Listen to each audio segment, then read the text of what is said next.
بسم الله الرحمن الرحیم. د علم النحو د دروسو په سلسله کې دا زمونږه 19 نمبر درس دی. دینه مخکې 2 درسونو کې مونږه د منع صرف په 9 اسبابو کې 4 اسباب هغه په تفصیل او په وضاحت سره ذکر کړیو. نننی درس کې به مونږه تدغه 9 اسبابو نه 5م، 6م او 9 نمبر سبب د الله جل شانه په توفیق او په فضل سره د ذکر کولو کوشش کو. د منع صرف په اسبابو کې 5م نمبر سبب دی عجمه. د عجمه نه مراد هر هغه لفظ دی چې د هغې جوړونکي او د هغې وضع کوونکي غیر عرب وي. د عجمې نه مراد هر هغه لفظ دی چې د هغې جوړونکي او د هغې وضع کوونکي د عربو نه علاوه وي. دې ته به مونږه عجمه وایو. عجمه به د غیر منصرف دپاره سبب کله جوړیږي؟ نو عجمه د غیر منصرف د پاره د سبب جوړېدلو د پاره 2 شرطونه دي.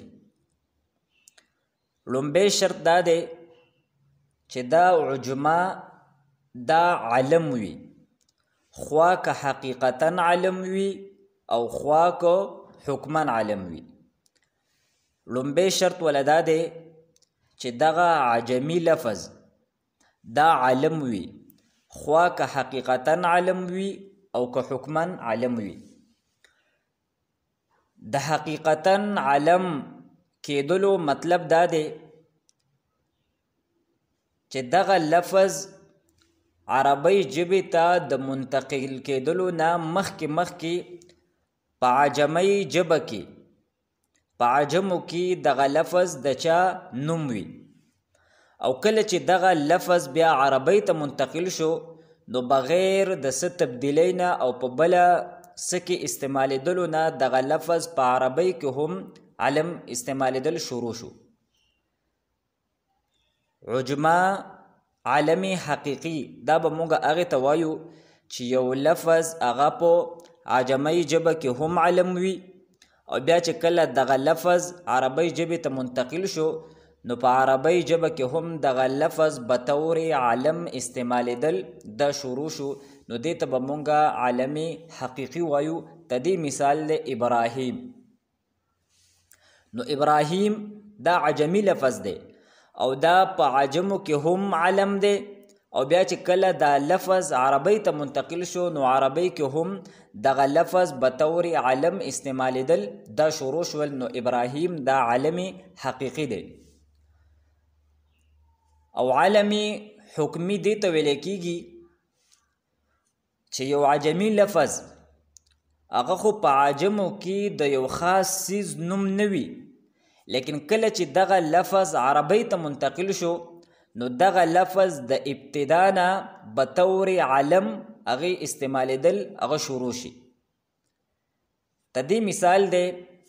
قالون. نو قالون دا په عجمو کې د یو خاص چیز نوم نه دی، بلکې هر خصیص ته عجم هغه قالون وی، او دا په عجمو کې اسم جنس دا استعمالیږي، یعنی هر خصیص ته عجم دا قالون وی. لیکن کله چې دا لفظ دا عربی ته منتقل شو نو عربو دا لفظ د هغې قاري نوم کېښودو چې کوم په ښه انداز سره هغې تلاوت کو، نو ته دغې قاري نوم هغوی قالون هغه کېښودو، یعنی په عربی کې دا لفظ اسم جنس نه استعمالیدو بلکې به طور علم استعمالیدل ته دې شروع شول. نو د عجمې د غیر منصرف کېدلو دپاره لومبی شرط دا دی چې دغه عجمی لفظ دا علم وي، خوا که علمی حقیقي وي لکه ابراهیم، او خوا که علمی حکمی وي لکه قالون. د علمیت سره سره ولا دویم شرط دا دی چې په 2 څیزونو کې یا په 2 شرطونو کې یو شرط په دې کې موجود وي. لومبی شرط دا دی چې دغه لفظ د عالمیت سره سره متحرک الاوسط وي، یعنی کم منځنی حرف دی هغه متحرک وي. نو کچری دا شرط پکې وو نو دغه لفظ دا به بیا غیر منصرف وي. تدې مثال دی شطر. نو شطر دا عجمی لفظ دی او عالم دی او تدې سره سره دغه شرط موجود دی چې متحرک الاوسط دی، لہذا شطر دا غیر منصرف دی ځکه چې په دې کې یو سبب دی عجمه او دویم سبب پکې دی عالم. او کچری دغه عجمی لفظ دا متحرک الاوسط نوي نو بیا ولا شرط دا دی چې تدې دغه حروف دا د دریو نه سیوا وي. نو که یو عجمی لفظ داسې وي چې هغه علم وي او تدې سره سره دا تدې حروف د دریو نه سیوا وي نو دا به هم غیر منصرف وي. تدې مثال دی ابراهیم. نو ابراهیم دا علم هم دی او تدې سره سره تدې حروف د دریو نه سیوام دی، لہذا ابراهیم دا غیر منصرف دی. اوس لجام لفظ، لجام دا لفظ دا منصرف دی اگر چې تدې حروف دا د دریو نه سیوا دي، لیکن دا په عجمی دا نه علمی حقیقی دی او نه دا علمی حکمی دی ځکه چې دا لجام دا لګام ته ویل کیږي او په کم عجمی جبه دا نو پاغی کې هم هر یو لګام ته اغوی لجام وی د یو خاص چیز نوم نه دی. او کله چې دا لجام دا لفظ دا عربی ته منتقل شو نو په دغه اسم جنس کومه معنی ده، نو په دغه اسم جنس کې په عربی کې هم دغه لفظ استعمالیدل شروع شول، لہذا لجام اگر چې تدې حروف د دریو نه سیوا دي په عجمی کې استعمالیږي او په عربی کې هم استعمالیږي، لیکن چونکې نه علمی حقیقی دی او نه علمی حکمی دی لہذا لجام دا لفظ دا منصرف دی. دغه سی لفظ نوح دا هم منصرف دی اگر چې دا علمی حقیقی دی. په عجمی کې د عجمو په لغت کې هم دا علم دی او د عربو ته چې کله دا لفظ منتقل شو نو بیا هم به طور علم استعمالیږي، لیکن بیا هم منصرف دی ځکه چې تدې سره سره ولا شرط دا دی چې تدې حروف د دریو نه سیوا وي او که چېرې درې حروف وي نو چې بیا متحرک الاوسط وي. او نوح نه تدې حروف د دریو نه سیوا دي او نه دا متحرک الاوسط دی بلکې ساکن الاوسط دی، لہذا نوح دا به منصرف وي. دلته به د فائدې په طور باندې زه دا خبره ذکر کم چې د څونه پیغمبرانو نمونه دي، د پیغمبرانو د ټولو نمونه دا غیر منصرف دي سوا د 7 پیغمبرانو د نمونو نه. بیا په دغه 7 پیغمبرانو کې د 3 پیغمبرانو نمونه هغه عربي دي او هغه دا دي محمد، صالح او شعیب. نو دا 3 الفاظ دا عربی دی او دا منصرف دی. او د 4 پیغمبرانو نمونه هغه منصرف دی خو هغه الفاظ هغه عجمی دی او هغه 4 نمونه دا دی هود، لوط او شیف او نوح. نو که مونږ او تاسو وګورو نو په دې 4 نمونو کې هود، لوط، شیف او نوح اگر چې دا علم دی لیکن په دې کې دا دویم شرط نشته. مونږ دا ویلو چې تدې حروف د دریو نه بیا سیوا وي او که چېرې درې وي نو بیا به متحرک الاوسط وي او دا 3 واړه نومونه هود، لوط، شیف او نوح دا ساکن الاوسط دي. نو حاصل دا شو چې د پیغمبرانو نومونه دا غیر منصرف دي سیوا د 7 نومونو نه. بیا په دغه 7 نومونو کې 3 نومونه دا عرب دي او 4 نومونه هغه عجمی دي. نو دا 7 نومونه دا منصرف دي. تدین علاوه د فرشتو چې څونه نومونه دي نو هغه ټول دا غیر منصرف استعمالیږي لکه جبرائیل، اسرافیل، اسرائیل او میکائیل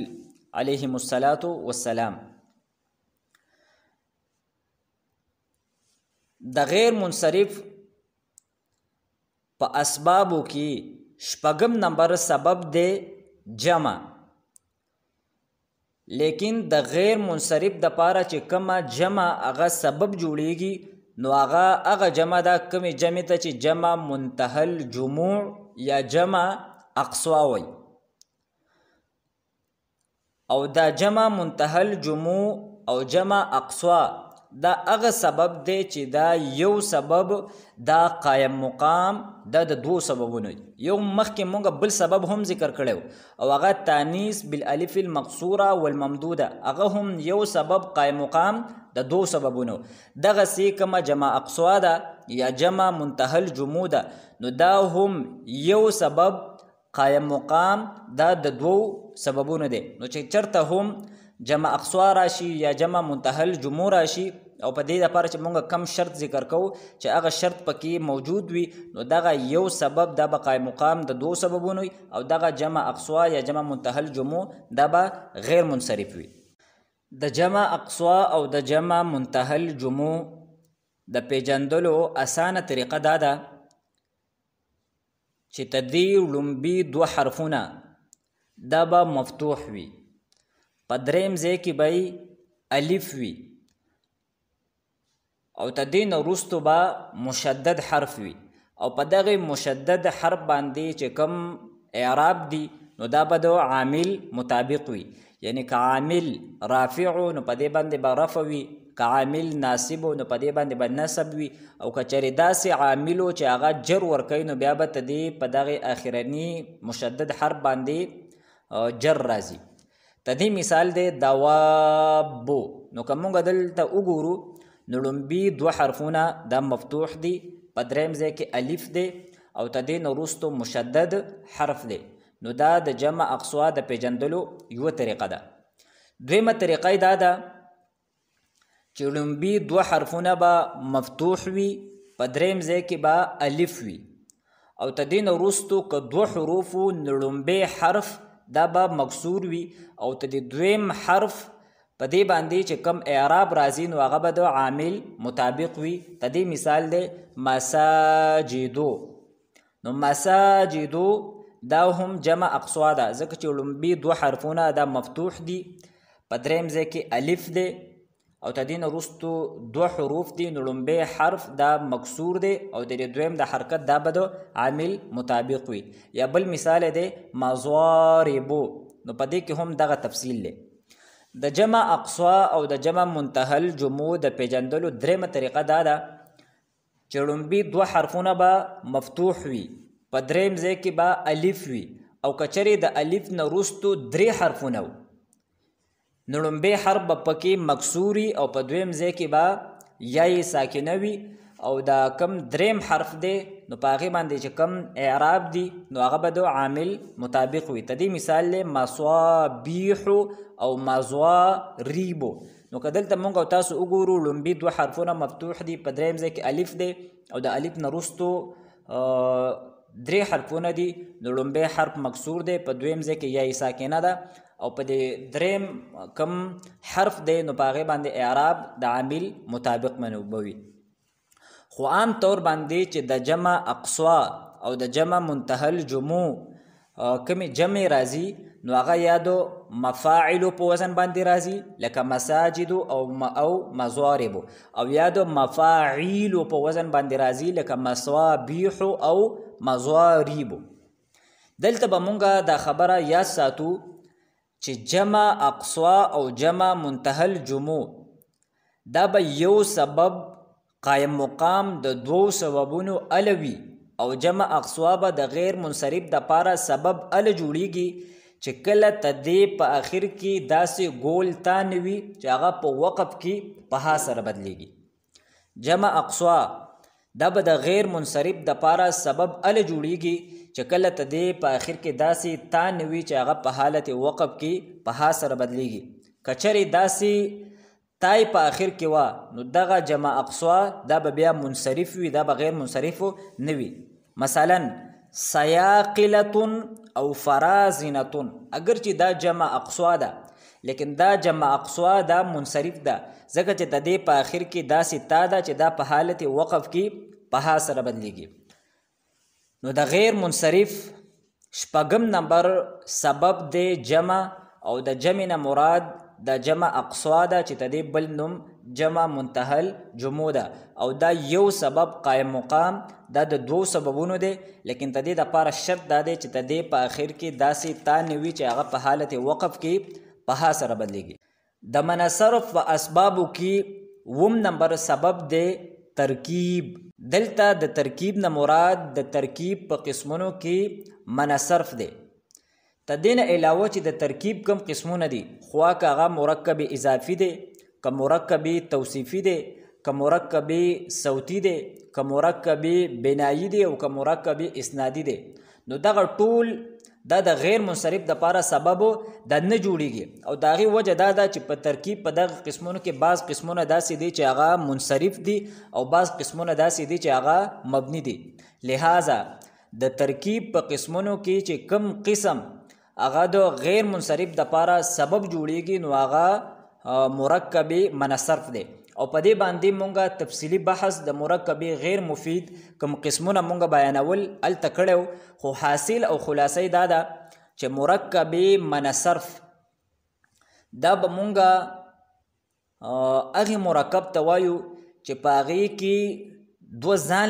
له اسمونه دا مونږه رایوځې کو او ته دې په منځ کې حرف نه وي چې دوه ځان له اسمونه دا مونږه رایوځې کو ته دې نه یوه کلمه جوړه کو لیکن دا دویم اسم دا حرف دا متضمن نه وي مرکب منصرف